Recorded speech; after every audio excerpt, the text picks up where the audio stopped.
오늘 말씀은 사사기 19장 1절에서 15절까지 말씀입니다. 사사기 19장 1절부터 말씀입니다. 이스라엘의 왕이 없을 그때에 에브라임 산지 구석에 거류하는 어떤 레위 사람이 유다 베들레헴에서 첩을 맞이하였더니, 지금 사사기는 사사들을 하나님이 세워서 구원하는 그러한 말씀이었어요. 그래서 마지막 삼손, 12번째의 그 사사 삼손을 마지막으로 해서 그 이후에는 지금 17장부터는 다른 이 백성들의 삶, 레위인의 삶, 이런 모습으로 지금 보여집니다. 그래서 전에는 외부에서 적이 침략해 오면 그 고통 속에서 하나님이 사사를 통해서 구원자로 세우시고 승리케 하시고 하나님의 돌보시는 그러한 하나님의 살아계심을 보였다면, 이제 외부하고의 싸움이 아니라 19장부터는 민족끼리, 형제끼리의 싸움으로 갑니다.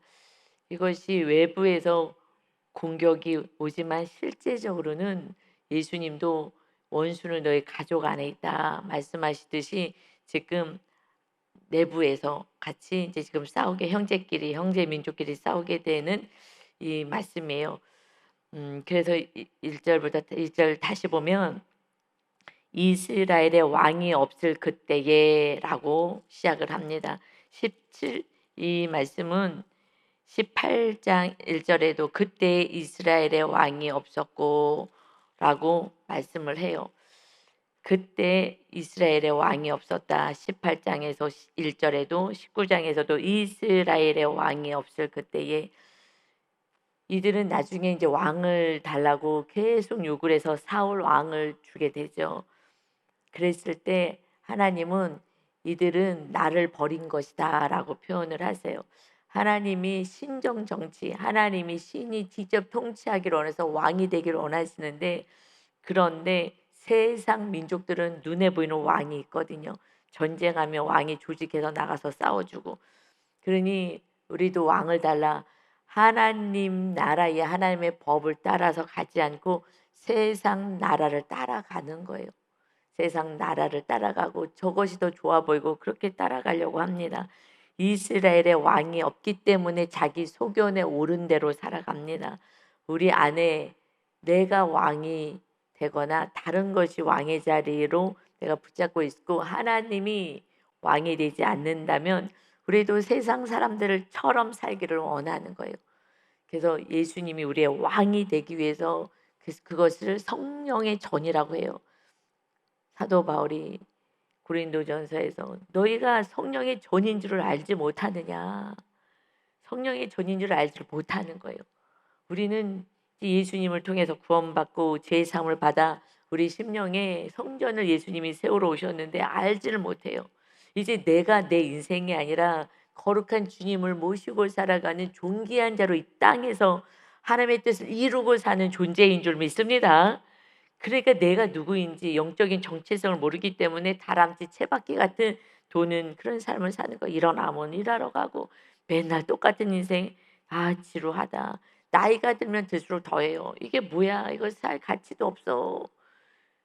그냥 빨리 죽었으면 좋겠어. 말은 그렇게 하죠. 뭐 죽음 앞에서는 싫어하시지만은 빨리 죽었으면 좋겠어. 그냥 삶의 의미가 없어 보이잖아요. 그런데 사명을 가진 분은 할머니가 되고 할아버지가 되고 90이 넘어도 살 가치가 있는 거예요. 왜요? 충보기도 자잖아요. 내가 나가서 무슨 이렇게 봉사할 수 없어도 충보기도 할 수 있잖아요. 우리 어머님이, 친정 어머님이 연세가 드셔갖고 고관절이 부러져서 주저앉으셔가지고 걷다가 힘이 없으니까, 다리에 힘이 없어서. 그런데 고관절이 부러지면 얼마 못 있다가 돌아가신다는 그런 말들이 있었는데 정말로 못 일어나시고 그리고 이제 소천을 하셨어요. 그래서 요한병원에 잠시 계셨죠. 그때 가면 갈 때마다 얘기했어요. 엄마는 사명이 있어서 지금 천국에 못 가는 거니까 엄마 나라를 위해서 가족을 위해서 이렇게 기도를 하셔야 돼. 중보기도 사명이 있는 거예요. 그래서 갈 때마다 찬송가 틀어주고 MP3, 그 시대만 해도 MP3 있어가지고 그걸 가지고 성경 녹음해 갖고 "이거 들으세요. 사명이 있기 때문에 엄마 여기 계시는 거예요. 그렇지 않으면 내 팔자야, 내 신세야. 억울한 거예요. 내가 하나님께 충성봉사를 다했는데 왜 내가 이렇게 사나. 사명이 있어서 반드시." 그러면 마지막 순간까지 기쁜 거예요. 나라를 위해서 기도하고 이웃을 위해서 기도하고 죽어가는 많은 온 세계를 위해서 기도한다면 침상에 누워 있어도 기쁘죠. 그런데 침상에 누워 있으면서 점점 믿음이 떨어지니 야 세상에 나서 빨리 치료받아서 살아야지 하는 그때에 저는 사실은 그거 아니면 그 엄마의 그 모습을 저는 해석할 수가 없었어요. 사명이 있지 않고서는 엄마가 하나님을 위해서 그렇게 충성을 다하고 섬겼는데 왜 마지막 그 요한병원에서 초라하게 가면요 매일같이 사람들이 죽어 나가는 거예요. 그거 다 듣잖아요. 다 보고 그 공포가 있지요. 아무래도 다들 그 할머니 할아버지들이 뭐 매일같이 죽어 나가니까 같이 옆에 있던 사람도 없어지고 죽고 죽음에 대한 공포가 있거든요. 그리고 그 삶의 가치가 너무 떨어지는데 '왜 이렇게 하셨을까?' 그러는데 사명이 있기 때문에 그렇지 않고서는 이유가 없는 거예요. 그런데 나중에 정확히 알았어요. 마지막 우리가 갔을 때 형제 자녀들 다 같이 갔을 때 그때 "엄마 오늘 죽어도 천국 갈 수 있는 믿음 있지요?" 라고 남편이 자꾸 확인하라고. 그래서 '아 우리 엄마를 뭘로 보는 거야.' 하는 좀 마음이 있었지만 그래도 그냥 제가 늘 순종을 잘하니까 그냥 하고 싶지 않지만 말을 꺼냈어요. 우리 엄마는 믿음이 좋은 사람이라고 저는 생각하기 때문에 "엄마 오늘 죽어도 천국 갈 수 있지? 예수님 만나러 갈 수 있는 거지?" 그 말이 엄마에게는 너무나 충격으로 온 것 같아요. 그러니까 세상을 놓게 하는 거였었던 거죠. '아 천국이 있었지. 내가 왜 세상을 그렇게 부여잡고 있었지?' 했었던 것 같아요. 그때 그 말과 함께 눈을 딱 감더니 눈을 안 떠요. 우리 다 같이 갔는데 같이 막 얘기하고 좋아 갖고 눈 뜨고 막 이러셨다가 마지막 순간에 눈을 감고 안 떠요. 그리고 그다음에 눈 떴는데 딱 얼굴 표정이 딱 달라져 무표정이 되면서 한 사람 한 사람 사진 찍듯이 쳐다보는 거예요, 뚫어지게. 그때 정말 좀 당황스럽더라고요. 그렇게 하고 하루 충분히 회개할 시간을 주시고 천국 갈 준비를 하게 하시고 그다음 날 소천하셨어요. 아 아직 나를 나이가 들수록 믿음이 떨어졌구나. 천국을 놓쳤구나. 그래서 그렇게 하나님이 다시 회개할 수 있는 그 시간을 주셨구나. 그러고 소천하신 거예요. 얼마나 감사한지. 여러분 그래서 우리들의 모든 삶의 해석은요. 그냥 하나님은 오직 구원밖에 없는 거예요. 오직 구원, 영생. 그것이 우리들의 복인 거예요. 그런데 지금 이스라엘은 왕이 없어. 영원한 세상의 통치자 하나님이 계시는 그곳에서 영원히 살 거잖아요. 그런데 왕이 없대. 그 세상 사람들 같이 살고 싶다고. 그러고 나서요. 에브라임 산지 구석에 거류하는 어떤 레위인 지금 17장에 새로운 지금 그 레위 청년 나왔잖아요. 근데 오늘 19장부터는 새로운 테마로 바뀌어지거든요. 그런데 지금 에브라임 산지가 나와요. 거기에서 지금 살고 있는 레위인 그런데 우리 17장에서는요. 에브라임 산지에 미가라는 사람이 있었다. 에브라임 산지가 나와요. 에브라임이. 그리고 레위인이 나오는 거예요. 지금은 거기는 어떤 청년 17장에서는 어떤 청년 레위 청년이 유다 베들레헴에서 살았다 했죠. 근데 여기는 레위인이 유다 베들레헴에서 첩을 맞이하는 거예요. 첩을. 그래서 지금 공통되게 나온 게 에브라임 산지 유다 베들레헴 레위 사람. 이게 계속해서 지금 테마가 바뀌는 이 장면에서 나오는 것은 중요하다는 뭔가 주시고 싶은 메시지가 있다는 거잖아요. 이게 똑같이 반복하시는 것이 이것이 에브라임은 그때의 12 지파 가운데 요셉의 아들의 이름이 에브라임이잖아요. 그 자손이에요, 지파.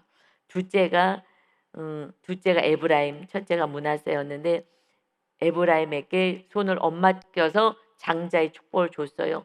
요셉, 하나님이 정말 기뻐하는 말씀대로 산 그 요셉이 장자로, 영적 장자로 세워지는 거예요. 그래서 에브라임의 산지, 영적 지파가 그 리더의 그 사명을 감당하지 못했다는 거예요. 지금 그 산지 구석에 있는 어떤 레위인이 첩을 맞으러 가요. 유다 베들레헴으로. 이 레위인은 정말 사사를 하나님이 세워서 쓰시지만, 레위인은 야곱의 세 번째 아들이잖아요. 그 자손들이에요. 그들을 하나님은 너희들 대신해서 너희를 받아서 하나님 일을 하는데 쓰겠다. 그래서 레위인은 기업을 안 줬죠. 봉사하는 자요. 하나님 예배하고 봉사하는 제사장이 되는 그러한 축복받은 레위인들이 이제는 그 타락한 모습들을 보여주시는 거예요. 목사님들, 이런 분들, 사역자들, 리더들 다 타락한 모습을 보여줍니다. 그리고 이제 유다 베들레헴이 자꾸 나와요. 유다 베들레헴은 그 시대는 에브라임이 장자 지파였잖아요. 그런데 이제 유다가 장자로서의 영적인 장자로 태어날 거야. 이것이 베들레헴에서.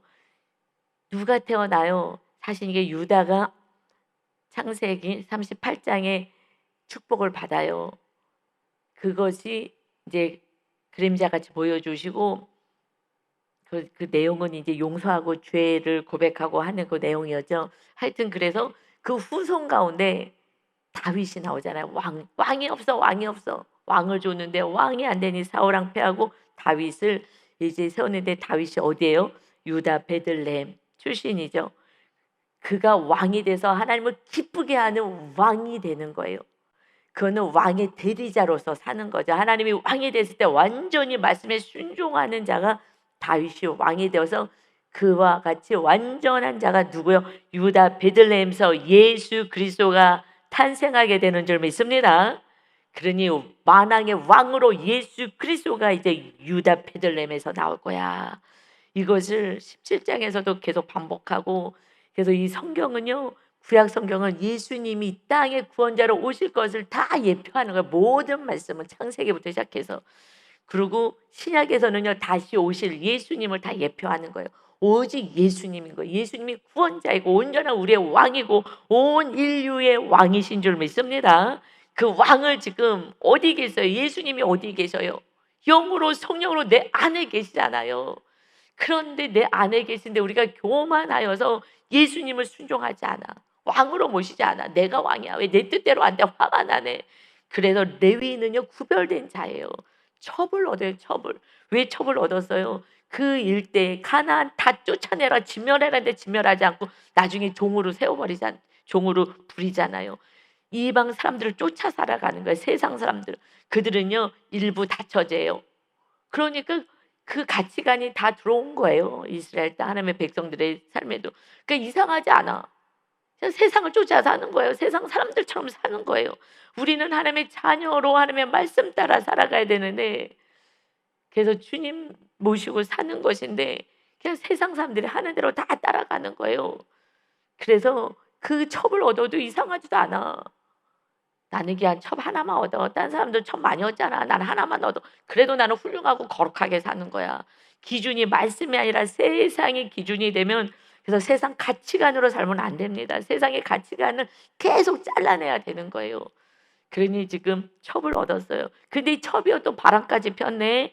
그 첩이 행음하고 남편을 떠나 유다 베들레헴 그의 아버지의 집으로 돌아가서 거기서 넉 달 동안 지내는 거예요. 그런데 이 어떤 사람 레위인은 이 첩을 너무 사랑한 거예요. 그냥 자기의 우상이야. 여러분, 하나님보다 더 사랑하는 것이 우상이라 그랬어요. 그러니 하나님의 말씀을 버리고, 하나님의 일부 일처제를 말씀했는데 하나님의 말씀을 버리니까 그 우상을 쫓아서 가는 거죠. 더 사랑하는 거여서 그 쫓아서요, 행음했는데도 데리러 갑니다. 그래서 그의 남편이 그 여자에게 다정하게 말해요. 너무너무 사랑해. 그래서 막 바람을 피든지 어떤 그 집에 가갖고 다정하게 말하고 그를 다시 데려오려고 하는 거예요. 바람을 피고 갔어요. 그러면 이거 하나님이 잘라내시는구나 라고 회개하고, 그러고 살았어야 되는데요, 그냥 우상을 쫓아 사는 거니까. 우상을 또 하나님보다 더 사랑하는 이 여인을 첩을 데리러 가면서 우상이 항상 우리 옆구리에 가시가 되고 나를 고통을 주는 건 우상 때문이라고요. 그냥 내려놔야 되는데 못 내려놓으면 그 우상 때문에 우리는 고통을 당해요. 그를 데려오고자 하여서요. 하인 한 사람과 나귀 2마리를 데리고 그에게 가매 여자가 그를 인도하여 아버지 집에 들어가니 그 여자의 아버지가 그를 보고 기뻐하니라. 고맙죠. 버리지 않고 다시 찾아왔으니까. 그러니까 그의 장인고 그 여자의 아버지가 그를 머물게 하매 그가 3일 동안 그와 함께 머물며 먹고 마시며 거기서 유숙하다가 막 잔치 벌이는 거야. 좋아가지고 우리 딸을 버리지 않고 이제 응, 사랑해 줄까 얼마나 좋겠어요. 함께 먹고 마시며 성경에서 마시면은 술을 의미하는 거죠. 그냥 잔치하고 술 먹고 이렇게 하지 말라고 했는데 그냥 술 먹고 구별되어 살아가지 않아. 왜요? 세상 사람들은 다 그렇게 사니까. 목사님들도 포도주를 먹어요. 술을 먹어요. 포도주 먹으면 나머지 술도 먹는 거거든요. 여러분 말도 안 되는 거 아니겠어요? 근데 그렇게 하는 저는 잘 몰랐죠. 그랬는데 그때 유튜브에 올라왔잖아요. 목사님 딸이 아이를 입양을 했는데 그 아이를 죽였잖아요. 입양한 아이를 죽이고 그랬는데 그 아버님 목사님이 그 아이가 죽은 날 그것도 뭐 죽은 날인지 전날인지 그 아버지 목사님 유튜브에 올라왔다는 거잖아요. 포도주로 가족이 짠짠하면서 먹는 것이 이게 창피하고 이걸 모르는 거 이 정도는 괜찮은 거야. 여러분 포도주는 보지도 말라고 잠언서에 말씀하고 있어요. 너희 삶을 다 황폐하게 할 것이다. 그러는데 세상이 다 들어왔어요. 의사들이 포도주 한두 장은요 몸에도 좋아요.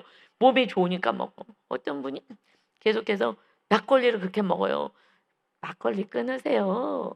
그러면 막걸리는요 이건 곡물이에요. 곡물. 곡물 먹는 거예요. 포도주는 포도 먹는 거예요. 다 합니다. 다 세상을 쫓아가는 거예요. 술 취하지 말고 성령의 충만함을 받아라. 그냥 다 타락하고 있는 거예요. 왜요? 이제 세상이 다 돌아버리고 세상을 따라가는 거예요. 그러니 먹고 마시고 거기서 유숙하고 있어요. 3일 동안 그러다가 넷째 날에 아침에 일찍 일어나서 이제 떠나야죠. 떠나고자 하매 그 여자가 아버지와 그의 사위에게 이르되 떡을 조금 먹고 그대의 기력을 돋운 후에 그대의 길을 가라 하니라. 두 사람이 함께 앉아서 함께 먹고 마시며 그 여자의 아버지가 그 사람에게 이르되 청하노니 이 밤을 여기서 유숙하여 그대의 마음을 즐겁게 하라 하니 마음을 더 즐겁고 해서 내 딸을 다 용서해 줘라 뭐 이런 의미도 있겠죠. 아버지니까 가서 싸우지 말고 정말 다 용서해 줘라. 그리고 극진히 섬겨서 막 마셔라 뭐 하면서 즐겁게 지내고 여기 있어라. 아침 일찍 가려고 그랬어요. 그런데 그냥 거기에 머물렀어요. 그래서 그 사람이 또 7절에 일어나서요 이제 가고자 했어요. 또 장인이 막 간청하고 여기서 유숙해라 머물러라 하는 거예요. 그래서 8절에요. 다섯째 날 아침에 또 머물렀고 다섯째 날 아침에 일어나 떠나고자 하매 그 여자의 아버지가 이르되 청하노니 그대의 기력을 돋우고 해가 길도록 머무라 하므로 두 사람이 함께 먹었어요. 그리고 그 사람이 첩과 하인과 더불어 일어나 떠나고자 하매 그의 장인 곧 여자의 아버지가 그에게 이르되 보라 이제 날이 저물어 가니 청하건대 이 밤도 유숙해라. 여기서 또 자고 가 하면서 계속 붙잡는 거예요. 이 사위의 마음을 완전히 풀어주고 싶었죠. 인간적으로 보라 해가 길었느니라 그대는 여기서 유숙하라. 여기서 유숙하고 좀 머물러 그대의 마음을 즐겁게 하고 내일 일찍이 그대의 길을 가서 그대의 집으로 돌아가라. 우리는 마음을 즐겁게 하는 게 아니라 주님이 왕이 되어서 주님의 말씀에 순종하고 살아야 합니다. 그런데 그 장인의 말에 그저 순종하면서 거기서 유숙을 했어요. 그래서 10절에요. 이제 밤에 떠나는 거예요. 이건 안 되겠다. 이제 떠나야지. 처음에 마음 먹었을 때 아침 일찍 넷째 날에 떠났으면 좋았을 것을 그냥 계속 붙잡으니 그걸 마다하지 않았어요. 그 사람이 다시 밤을 지내고자 하지 아니하여 일어나서 이제 떠나는 거 안 되겠다. 아, 오늘은 가야 되겠다 하고 이제 저물어 가는데 떠나는 거예요. 그래서 일이 이제 어마어마한 일이 발생해요. 하나님의 말씀에 순종하지 않고 온전히 결단을 하지 않으면 그리고 그냥 아유 즐겁게 살고 뭐 이렇게 육으로 살게 되면은 문제가 생겨요. 여부수 맞은편에 이르렀으니 여부수는 곧 예루살렘이라 안장 지운 낙이 두 마리와 첩이 그와 함께 하였더라. 이제 밤에 떠났어요. 이제 여부수 쪽에 가게 되었어요.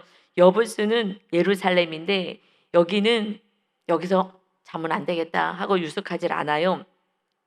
그들이 여부수에 가까이 갔을 때 해가 지려 하는지라 종이 주인에게 이르되 청하건대 우리가 돌이켜 여부수 사람의 이 성읍에 들어가서 유숙하십시다 하니까 여기는 주인이 크게 이르되 우리가 돌이켜 이스라엘 사손에게 속하지 아니한 이방 사람의 성읍으로 들어갈 것이 아니니 기브아로 나가리라 하고 여기는 지금 들어가지 않겠어.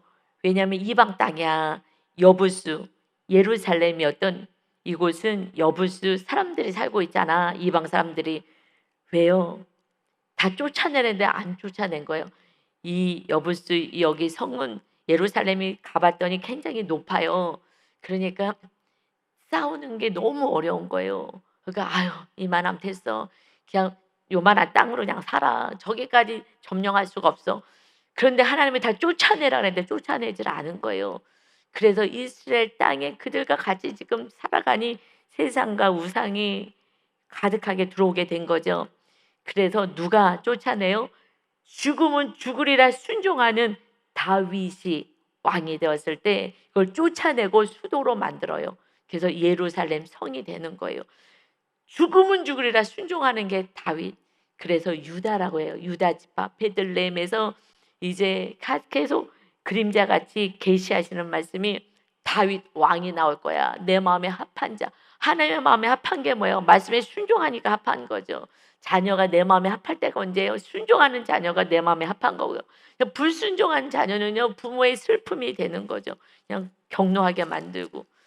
그러니 끝까지 처음에 하나님이 다 쫓아내 주실 건데 안 쫓아내는 거예요. 여러분 우리는 끊임없이 마귀가 이 원수가 되어서 우리를 공격해요.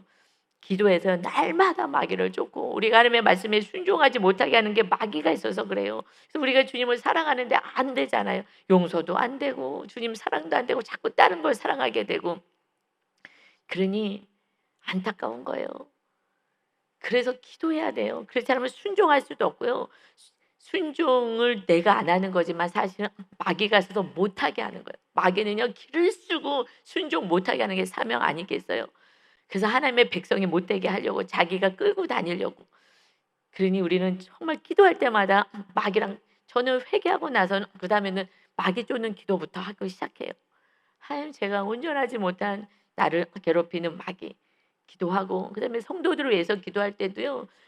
그냥 마귀 쫓는 기도만 해 주는 거예요. 본인들이 못 쫓으니까 기도를 안 하니까. 그러니까 우리 성도들 하나님 마귀에게 장악당하지 않게 해 달라고 하나님께 장악돼서 주의 성령님이 거하시는 전이 되게 해 달라고 기도합니다. 꼭 기도하셔야 합니다. 예수 그리스도의 이름으로 명령한다. 악한 마귀 귀신의 세력은 떠나갈지어다.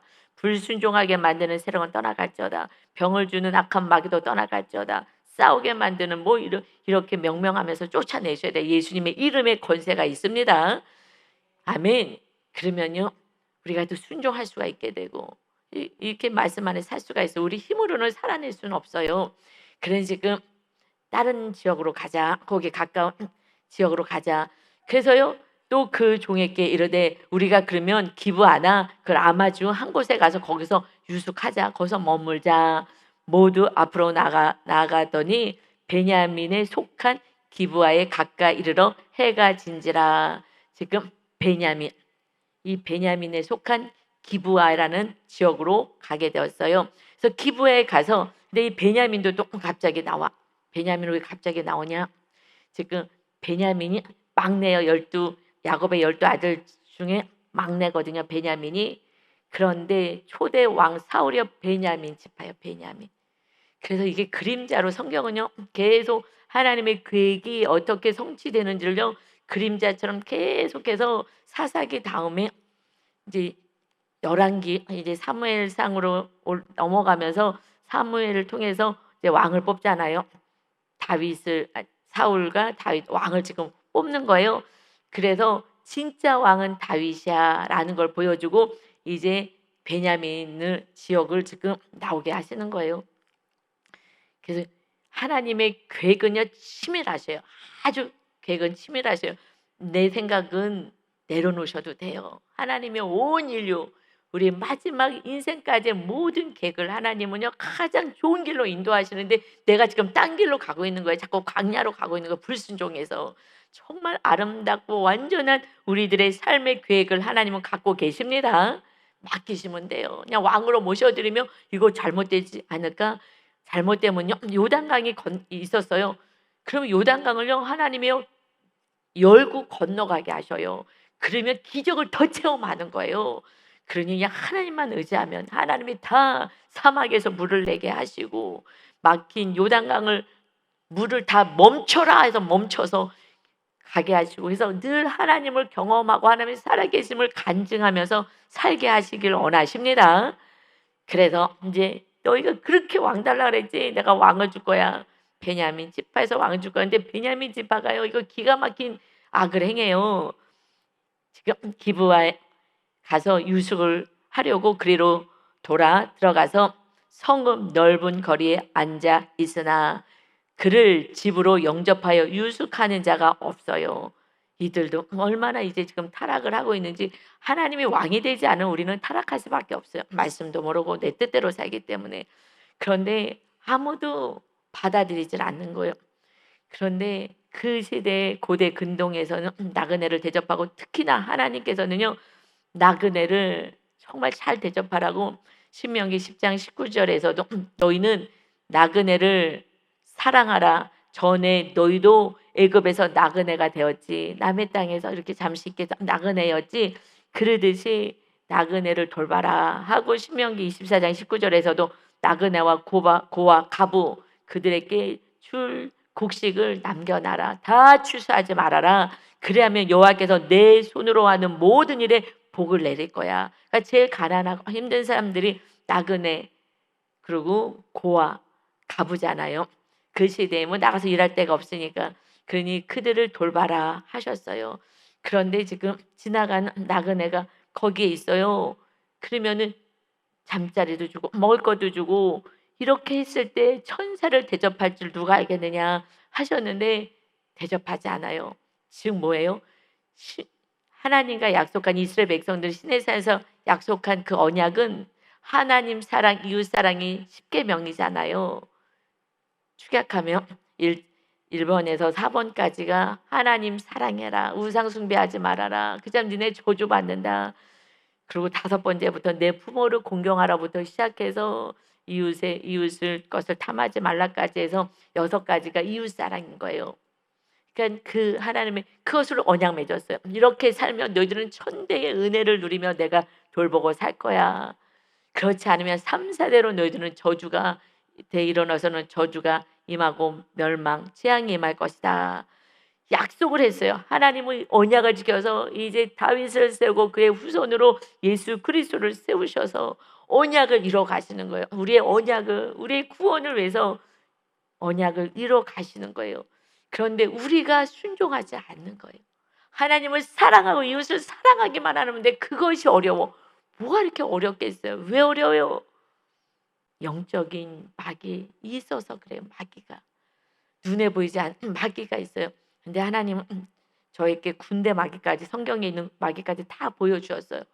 그래서 저는 마귀랑 싸우는데 그는 결사적으로 싸우죠.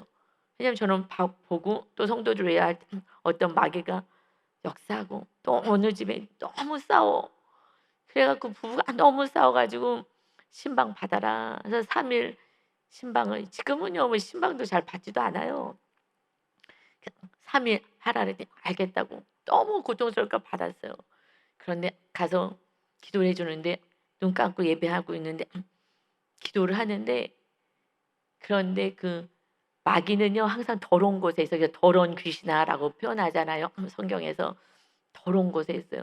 그 주방 끝에 그 창고 들어가는 문 앞에 딱 서 있더라고요. 눈 감고선 기도하는데 소복을 입은 그런 귀신하고 또 마귀는 또 들려. 마귀가 귀신을 다스리는 거거든요. 그런데 귀신의 그 소복 입은 귀신으로 거기 딱 서 있더라고요. 그냥 눈 감고 기도하는데 서 있는 거. 아, 이게 귀신들이 들어와서 이렇게 싸우게 만들고 저렇게 분열시키는 거야. 마귀는 싸우고 미워하고 분열시키는 게 사명이고, 우리 주님은 오셔서 용서하고 사랑하고 영생을 주는 게 사명인 거예요. 그러니 그렇게 싸워대더라고요. 그래서 나중에 그때는 얘기하지 못했지만 기도해야 된다고, 기도하시라고 그러는데 사랑을 그렇게 안 되더라고요. 사랑하는 게 엄청 어려워. 그래서 귀신이 저렇게 사랑하지 못하게 만드는구나. 그러면요, 여러분 지금 무슨 문제가 일어났다. 그러면 뒤에서 악한 마귀가 우리를 괴롭히고 있는 거예요. 블레셋이 쳐들어와서 약탈해 가듯이. 여러분, 여러분이 영안이 안 열려서 안 보여서 그러는 거예요. 그냥 목사님들이 보고 성경에 있는 말씀 그대로예요. 그러니 여러분 정말 기도할 때 마귀를 먼저 쫓으셔야 합니다. 사업도 안 되고 아이들도 문제가 있고 이게 마귀가요 정말 구판을 벌인 거. 구판을. 왜 구판을 벌여요? 죄가 있어서. 그러니까 빨리 죄를 회개하고 그럼 마귀를 쫓는 거예요. 그래서 사랑의 나라 내 안에 주님이 거하시면 사랑의 나라가 세워지죠. 주님은 사랑이시니까. 그러면 나를 통해서 가족과 이웃의 공동체는요, 우리가 가는 곳마다 사랑으로 화평케 하게 되는 거예요. 이것이 우리의 사명인가. 다툼과 싸움이 있는 곳에 주님이 제가 신학교 다닐 때 말씀하셔서 너무 환상을 보여주면서 하나님이 너 능력을 받게 해달라고 기도했을 때 너만 죽으면, 너 능력 받으면 너 교만해져서 천국도 못 온다 하시더라고요. 너가 죽으면 돼. 너가 차만 죽으면 돼. 그러면 내가 너 안에 있으면 그러면 내가 다 일할 거야. 네가 가는 곳마다 슬픔이 있는 곳에 기쁨을 주는 자, 아픔이 있는 데가 치료자가 되고 내가 할 거야. 내가. 너는 그냥 너 자를 내려놔. 그때부터 내 자를 내려놓고 얼마나 회개하고 했는데 이제 와서야 정말 이 상상할 수 없는 복이 이 복이구나. 하나님이 너 상상할 수 없는 복을 줄 거야.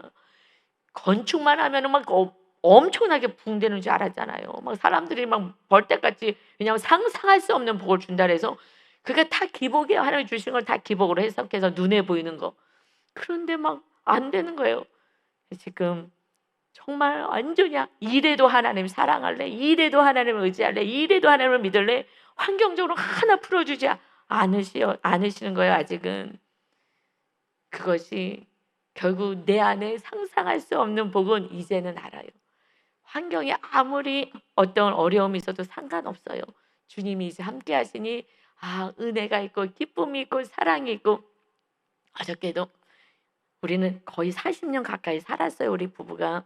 그런데 그냥 같이 서로 얼굴 쓰다듬어 주고 그냥 이뻐해 주고 그냥 뽀뽀해 주고. 여러분 이 부부는요 이렇게 사는 게 어려워요. 여러분 살아보신 분은 알지만 안 되잖아요. 상처들이 많아서 그동안에 살았을 때 상처들이 있어 가지고. 그런데 이게 기적 아니에요? 저는 제 삶에서는요 이것이 제 1번의 기적인 거예요. 성향이 너무 달라서요. 저는 그전에 마음으로 이혼을 했어요. 저는 마음으로. 정말 이해도 안 되고 서로 마찬가지겠죠. 너무 다르니까 서로. 그런데 그랬던 삶이 주님이 주인 되시고 나와 함께 하시고 사랑이 채워지니까 사랑이 되고 용서가 되고 상상할 수 없는 복. 지금도 저는 상상할 수 없는 삶을 살고 있는 거예요. 환경하고는 상관없어요. 왜냐하면 하나님은 살아계시기 때문에 어느 날 한순간에 모든 걸 다 해결할 수가 있는 거예요. 한순간에 하루아침에 다 끝나는 거예요. 우리들이 원하는 게 있다면. 근데 그것이 하나님의 뜻이라면 하나님의 한순간에요. 차곡차곡 쌓아서 어느 순간이 아니에요. 내가 그릇이 딱 되었을 때에 어떤 상황도 우상 숭배하지 않고 오직 하나님만 사랑할 수 있는 믿음으로 견고하게 이 마지막 때에 세워가신 줄 믿습니다. 상상할 수 없는 복은 여러분 안에 천국 하나님의 왕이 되는 거예요. 그러니 지금 그러면 이 나그네를요 이들은요 돌보지도 않아요. 그저 자기밖에 몰라. 자기만 사랑하고 이웃을 사랑하라고 하나님하고 언약을 맺어서 약속을 맺어서 아니면 너희들 저주받는다. 네 좋습니다. 그러는데 지금 저주받고 이 지금 앞으로의 삶 이 21장까지는요 정말 기가 막히고 피눈물이 나는 이런 전쟁이 일어나요. 이 형제들끼리. 여러분, 이제 외부하고의 전쟁은요, 마귀하고의 싸움인 거고요. 그 다음에 내 안에서, 우리 가정 안에서 가까운 사람들하고의 싸움인 거예요.